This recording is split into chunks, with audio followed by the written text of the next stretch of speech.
ขอเชิญเข้าร่วมประกวดร้องเพลงไทยลูกทุ่งและเพลงกราบขอพรพระเจ้าทันใจในงานทอดพระป่า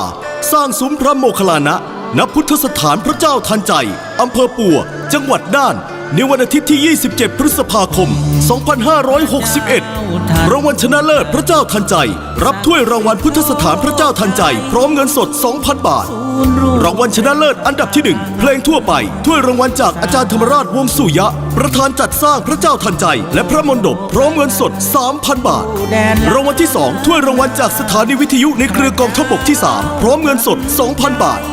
รางวัลที่ 3 ถ้วยรางวัลจากสถานีวิทยุโสระยาสเตชันพร้อมเงินสด 1,000 บาทรางวัลขวัญใจมาลัยถ้วยรางวัลจากพุทธสถานพระเจ้าทันใจพร้อมเงินสด 1,000 บาทติดต่อสมัครร้องเพลงได้ที่